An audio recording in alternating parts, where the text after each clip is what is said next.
గలిలయ సముద్రం దగ్గరికి ఏసై వచ్చారు. ఏసైతో పాటు ఎంతమంది చాలా మంది జనాలు ఉన్నారు.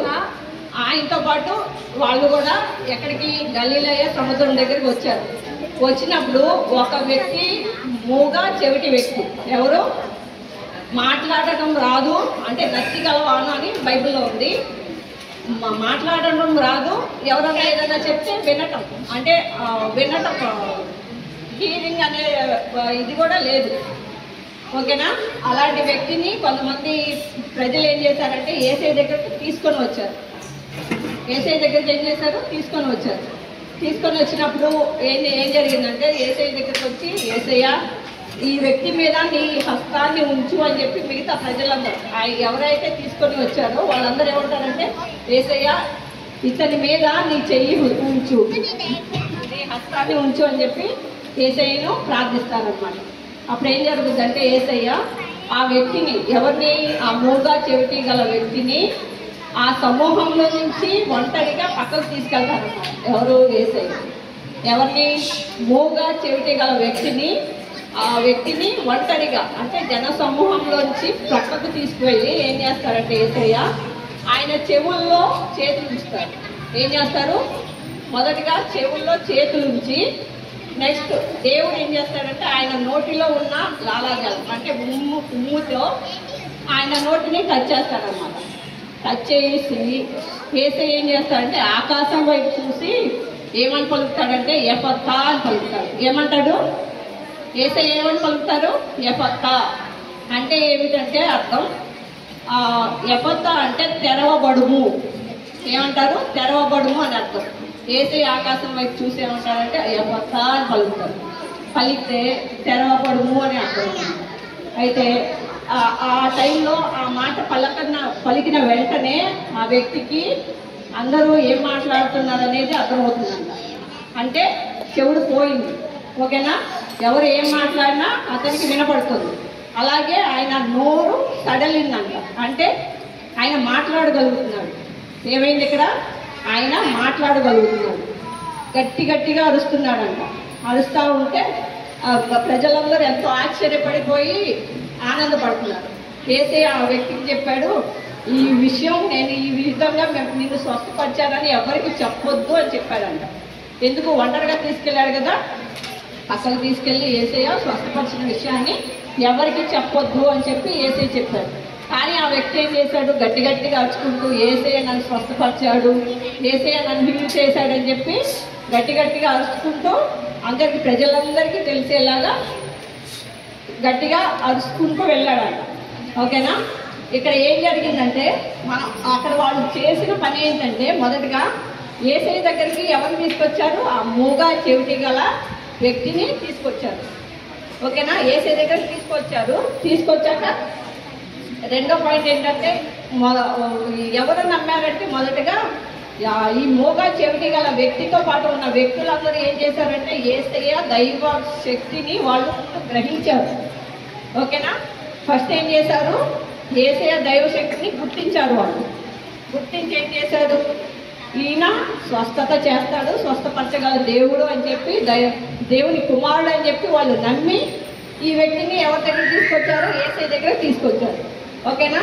మూడో పాయింట్ ఏంటంటే ఆయన మీద హస్తం ఉంచమని వాళ్ళు ప్రాధేయపడటం అంటే ప్రార్థించారు. యేసయ్య నువ్వు చేయగలవని మేము నమ్ముతున్నాము, మేము మిమ్మల్ని గుర్తించామని చెప్పి ఏం చేస్తున్నారు? ఆయన హస్తాన్ని ఆయన మీద ఉంచమని మిగతా వాళ్ళు ప్రార్థించారనమాట. ప్రార్థించగల ఏసై ఏం చేశారు? ఆ జన సమూహంలోంచి ఆ వ్యక్తిని పక్కకు తీసుకొచ్చారు, ఒంటరిగా తీసుకొచ్చారు. నెక్స్ట్ ఏం చేశారు? ఆయన చెవుల్లో చేతుల నుంచి ఆయన నోటి నుంచి ఉమ్ము తీసి ఆయన నోట్లో పెట్టి నాలుగు మీద పెట్టి ఓకేనా స్వస్థపరిచారు. ఏమని? యేసయ్య ఏం చేశారంటే ఆకాశం వైపు చూసి ఎఫతా అని పలికారు. ఎఫతా అంటే ఏంటంటే అర్థం తెరవబడు అంటే చెవులు తెరవబడాలి, నాలుక తెరవబడాలని ఆయన ఉద్దేశం అనమాట. ఎఫతా అంటే ఏంటి? తెరవబడుట. ఓకేనా? ఇప్పుడు చెవులు తెరవబడ్డాయి, నోరు తెరవబడింది. ఇప్పుడు మనం తెలుసుకోవాల్సిన విషయం ఏంటంటే దేవుడు సమస్తము చేయగలరు. ఆయన ఉమ్మిలో స్వస్థత ఉంది, ఆయన చెవులో స్వస్థత ఉంది, ఆయన ప్రతి అణువులోనూ దేవుని స్వస్థత ఉంది. ఓకేనా? ఇక్కడ మనం నేర్చుకోవాల్సిన విషయాలు ఏంటంటే దేవునితో మనం ఆయన జన సమూహంలో నుంచి ఒంటరిగా తీసుకురావడం అంటే ఏంటంటే దేవునితో మనం ఏకాంతంగా గడపాలని దేవుని ఆలోచన. మనము గడపాలి అంటే ఏంటి? ఏ విధంగా గడుపుతాం మనం? ప్రార్థన ద్వారా. దేవునితో వ్యక్తిగతమైన ప్రార్థన మనం కలిగి ఉండాలని యేసయ్య కోరుకుంటున్నారు. ఓకేనా? రెండోది, ఆయన తన చెవులలో రైలు పెట్టాడు అంటే ఏంటంటే, తన చెవులలో రైలు పెట్టడం ద్వారా మనం అర్థం చేసుకోవాల్సింది ఏంటంటే, ఆయన అతనిలో ఉన్న చేదుని, తనలో ఉన్న పాపాన్ని తీసివేశాడు. ఏం చేశాడు? తనలో ఉన్న చేదుని, తనలో ఉన్న పాపాన్ని తీసివేశాడు. ఓకేనా? తన ఉమ్మి వేసి వాడిని నాలుక ముట్టాడు. అంటే ఏంటి? దేవుని ప్రతి అణువులోనూ స్వస్థత ఉంది అని మనం గ్రహించాలి. ఓకేనా? నెక్స్ట్ పాయింట్ ఏంటంటే, ఆకాశం వెలుగు చూసి ఎఫతా అని పలికారు. ఎఫతా అంటే ఏంటి? తెరవబడుము. ఏమంటారు? తెరవబడుము అని అర్థం. అది ఆ విధంగా పలకంగానే ఏమైంది? అక్కడ చెవులు తెరవబడ్డాయి, నాలుక మాట్లాడటం ఆయనకి చక్కగా సాధ్యమైందంట. తేటగా మాట్లాడుతున్నాడంట. అంటే నత్తి గలవాడు తేటగా మాట్లాడటం అంటే నత్తి లేకుండా చక్కగా మాట్లాడటం అన్నమాట.